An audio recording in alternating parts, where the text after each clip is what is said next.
Spark bird. It's a well-known term in the world of birders, but lesser known by those outside the community of birders. Had any of you ever heard of the term spark bird before this week? No, okay. Well, I had never heard of it until listening to this episode of This American Life with the title. And the host, Ira Glass, and his staff hadn't heard of it until they talked to the first subject of their program, Noah Stricker. Noah lives in the woods of Oregon on the land where he grew up. And every day he goes out for at least an hour, often much longer, walking the trails around his house that he and his parents cleared when he was a child. While on these walks, he is keenly attuned to the sounds and sights of different bird species. His interest in birds began around age 12. His teacher had attached a bird feeder to the classroom window, and the visiting birds captured his attention. He started reading about birds, and he joined a local birding club where the other members were at least 50 years older than him. Noah's spark bird, the one that turned birding from a casual interest to a passion around which he organized his life, was the turkey vulture. Now, the turkey vulture is not the most glamorous bird. It feeds on dead animals. It's hard to get close to. They're shy. So when at age 16, he saw a TV show set in the rainforests of Trinidad in which someone lured a group of turkey vultures with an old piece of steak, he got an idea. There were lots of deer in Oregon, and unfortunately many dead ones by the side of the road. So he did an experiment. He wrestled a deer carcass into the trunk of his Volvo sedan and brought it to the pasture near his home. And then he waited. How many turkey vultures would it attract, and how close could he get to them? The next morning, there were turkey vultures everywhere. But when they descended on the deer, it was not in the chaotic manner that Noah had expected. For the next week, a few hours every day, he watched the turkey vultures methodically pick apart and eat the deer. And to him, it was utterly fascinating. Hiding in a tent with his camera, he was able to get close to these mysterious birds. Turkey vultures and their vulture cousins have been around longer than human beings. In watching them, Noah felt like he was entering a different world. This is the meaning of spark bird. It's the bird that grabs your attention, kindles your passion, and changes your life. Your eyes are opened to the incredible beauty, mystery, and excitement of birds and nature, and you never see or hear things the same way again. Noah became a birder. But spark birds take other forms as well. Ira Glass and the team behind This American Life pulled together quite an array of spark bird stories, many of them very, very odd. The one that grabbed my attention the most was the story of Maddie and Peter, a lawyer and a professional musician who live in Northampton, Massachusetts with their 4 kids, a blended family, and a family of imaginary birds. These birds became part of their family when Peter's daughter and Maddie's stepdaughter, Eva, who was 12 at the time, bought Maddie a little stuffed toy monster. To Maddie, it looked like a bird. And this was the first thing that Eva had ever bought and given to Maddie, so it was special. Maddie named it Birdly. Maddie brought Birdly everywhere. On car rides, on vacation, to work, to bed every night. This was around the same time that Maddie's custody arrangement with her ex-husband was changing, and the kids would be away from her for longer periods now that they were getting older. The weeks without her kids, she said, felt like an eternity. And while she missed her children, her attachment to Birdly grew. He developed a personality of his own, adventurous and irresponsible, but she still loved him. Peter found Birdly really annoying at first, but at some point he joined in too. talking about how Birdley didn't do his part around the house, or how he had to go help Birdley with a school presentation that was due tomorrow. The extension of their family that began with Birdley grew to 6 birds, each with a name and distinct personality, and each with its own stuffed animal. The lives of these birds resembled the lives of grade school children, attending bird academy and riding the bird bus, getting into trouble, but still also somehow achieving great things in athletics and the arts. The birds love milkshakes, but they do not like boating. Peter and Maddie spent just as much, if not more time, talking about these birds as they did about anything real in their lives. The whole thing might seem quite frivolous, but the birds play an important role in their family and in Peter and Maddie's relationship. They love seeing what the other's going to come up with next. They poke fun at each other via the birds. And sometimes the birds even swoop in to help them communicate something that's difficult to express. But there are some ways that the presence of the birds in their family has caused problems. The 4 kids responded to the birds in different ways, ranging from amused to indifferent to annoyed to downright aggrieved. Eva, whose gift unwittingly started the whole thing, was jealous. In retrospect, Eva says Maddie was giving her the appropriate amount of love and care, but at the same time, she felt like she was competing for her mother's attention. She used to scream at Maddie, "I hate you and your fake birds. They're not real." But looking back on those times, 25-year-old Eva says, yes, she hurt my feelings, but also the birds feel real. They are real.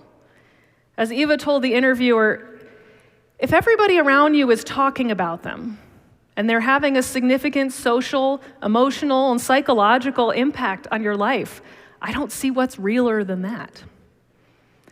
The interviewer asked Maddie what would happen if she admitted the birds aren't real.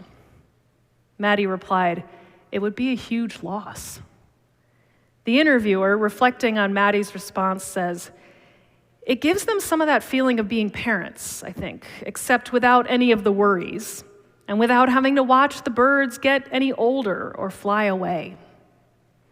To me, Maddie and Peter's story and their family of imaginary birds seems to be their way of preparing to be empty nesters and coping with its reality. Birdley, the spark bird, and the whole family of imaginary birds who followed became very real and true to them. It makes me think about the way that we as a church and as Unitarian Universalists approach truth in stories. We don't ask, is this true and did this actually happen? But rather, what is true about this story? Regardless of whether the birds go to bird school, or open credit cards in Maddie and Peter's names, or get sick, or enjoy milkshakes, the impact that the birds have on their individual lives and on how they relate as a family is very real. A good birder knows how to listen. They can distinguish between a real bird call and the sound of one bird imitating another. Noah Stricker learned that birds also make sounds for their own sake a lot of the time. He has a very powerful microphone called a parabolic microphone, which he uses to record bird calls. And the first bird he ever aimed it at was a Steller's jay, a bird that often imitates other birds, a bird that Noah thought of as kind of a bully. What he found was that the Steller's jay sat there with its beak closed, singing a very soft song to itself that no other bird could have possibly heard because it was so quiet. He said he's never listened to birds the same way since. So how do you know what to listen for? The poet Nancy Schaefer in today's reading writes, where were you when you heard that calling voice? And how in that moment did you mark it?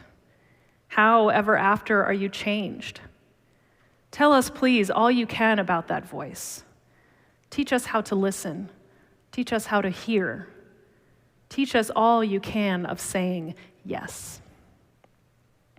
Noah's spark bird turned him into an avid birder. Peter and Maddie's sparkbird changed the entire dynamic of their family. What about your sparkbird? Now, I'm not suggesting that each of you actually has a bird that grabbed your attention and that changed your life. Let's think of sparkbird a little more broadly. What is something, a creature, an experience, a calling voice that inspired you to take a new direction in life, to commit yourself to something, to develop a passion? This passion could be birding, but it could also be a passion for an issue of justice, a passion turned into a career or vocation, a passion that led you to take a turn in your spiritual journey or find belonging in a new faith community. And whether it has to do with a commitment to change the world, a new vocation, or your spiritual path, it's something around which you reorient your life. When asked about your sparkbird, you take a deep breath and a wide smile spreads across your face as you look off into the distance, recalling a memory associated with it. And you can't help but share the meaningful story of what emerged. Maybe you haven't had this experience yet. Maybe there is a spark of possibility waiting out there for you to discover it, to experience it for the first time.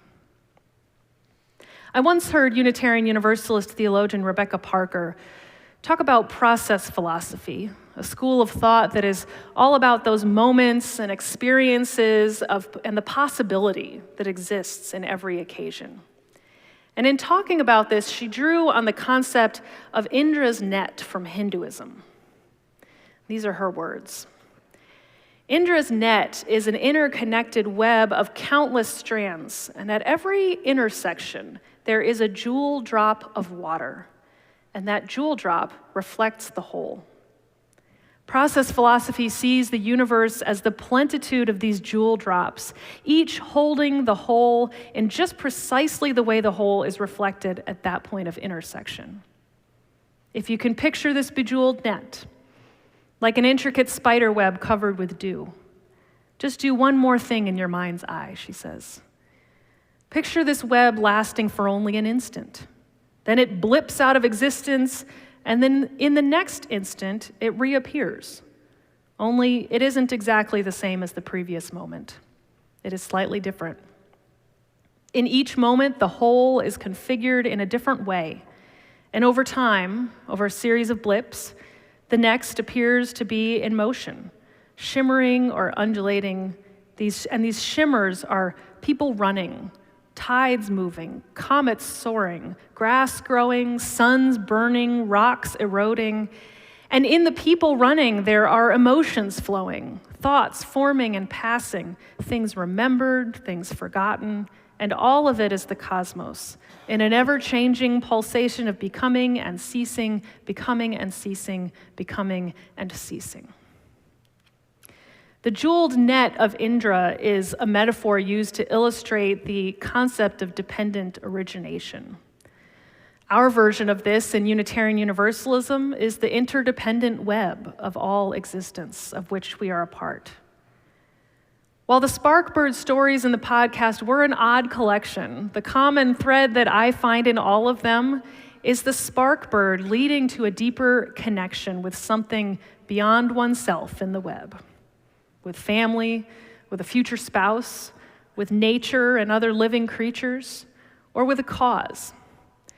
It's an experience of encountering the jewel drop in Indra's net, a reflection of the whole, of the possibility that exists, an experience that many call God.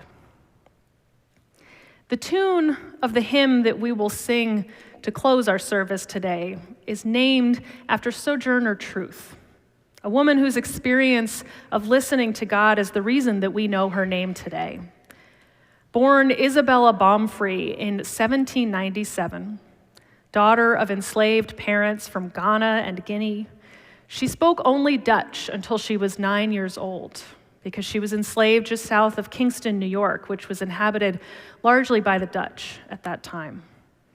When her owner refused to release her despite New York's abolition process, she left with her baby daughter, Sophia. I did not run off, she said, for I thought that wicked, but I walked off, believing that to be all right. After converting to Methodism, she heard a message from God that told her to speak the truth about slavery, and she adopted the name Sojourner Truth in response. She went on to speak widely about slavery and women's suffrage and to devote her life to these causes. This is how we know her today, why we know her today. Because she listened to the call, and the spark of possibility that lived within that call changed her life and the lives of countless others. It starts with a spark, then becomes a glowing ember that grows into a blaze. When joined with others, it serves as a beacon. Whatever your spark bird is, or was, or one day may be, its impact reaches beyond your life. For this we give thanks, and we sing out joyfully to the tune Sojourner, glory, glory, hallelujah. Life is sweeter, feels like dancing, and if you feel like dancing, please do. Love is shining all around us. Amen.